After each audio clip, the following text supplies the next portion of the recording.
pamalandong sa pulong sa Dios sa kabuntagon. Sliced bread, dawata ug kana ang pulong sa Ginoo.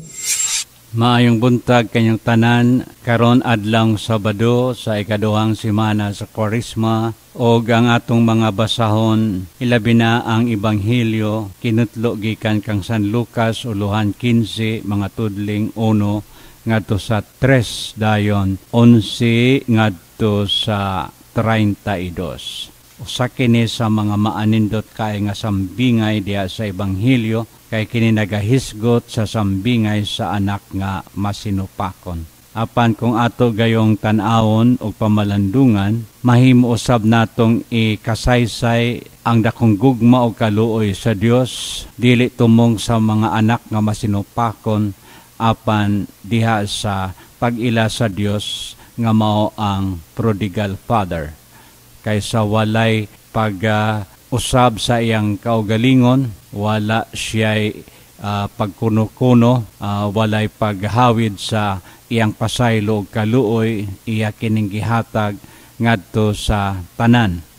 Dinhi sa sambingay karon, aduna siya'y duha ka anak nga lalaki. Ang manghod nga milayas dala ang iyang masunod nga katigayunan og iyang gigasto kini ngadto sa kawalay hinungdan kadautan, ug sa katapusan nakaamgo siyang dakong sayop og mibalik ngadto sa amahan aron mangayog pasaylo, apan bisan pa sa wa pagani makasulti ang anak sa iyang mga pulong sa pasaylo, gigakos na siya sa amahan og dayon gihagkan o gidalag balik ngadto sa ilang puloy-anan og nagsaulog sa usa ka dakong bangkite, gibistihan sa harianong sapot o gitagaan siya sa sapatos nga sa ato pa gibalik kaniya ang dignidad sa iyang pagkaanak tungod sa iyang hilabihang pagbasol. Apan ang laing anak ang kinamaguwangan nga wa gayud mobiya sa amahan ng luod, sa diyang iyang nahibaw-an nga ang manghod mibalik o gidawat sa iyang amahan, ug siya mi dumili sa pagsulod sa balay aron motambong sa bangkite nga giandam sa amahan alang sa iyang igsuon. Alam-alaman siya sa amahan o gipasabot siya nga ang iyang manghod mibalik na, nga daw kini namatay og nabuhi pag-usap, busa naghimo og dakong bangkite nining maong okasyon. Og wala kita mahibalo kung ang magulang misulod ba og iya bang gihinagbog balik o gihangop ang iyang manghod, kay ang sugilanon natapos diha sa amahan, diin ang amahan nagpakita sa iyang dakong gugma.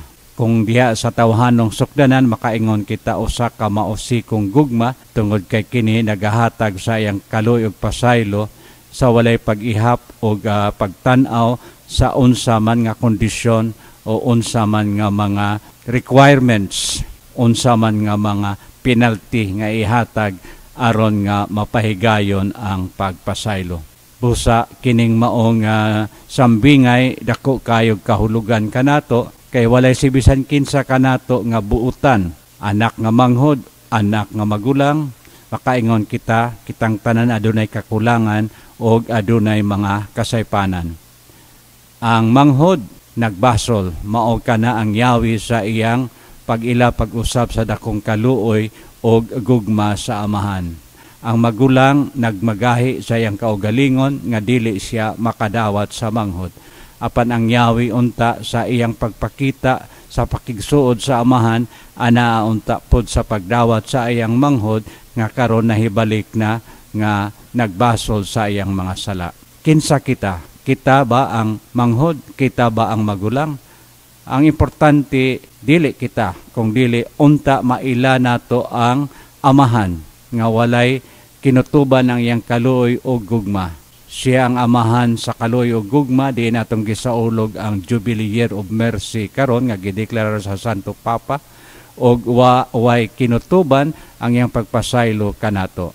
Ang importante lang ang atong responsibilidad, ang atong kaamguhan o ang atong pagbasol aron nga sa tinud-anay gayod makaambit kita og masinati nato ang walay kinutubang gugma o kaluoy sa amahan. Daghang salamat sa inyong pagpaminaw ug maayong buntag. Sliced Bread, Dawata ug Kana ang pulong sa Ginoo.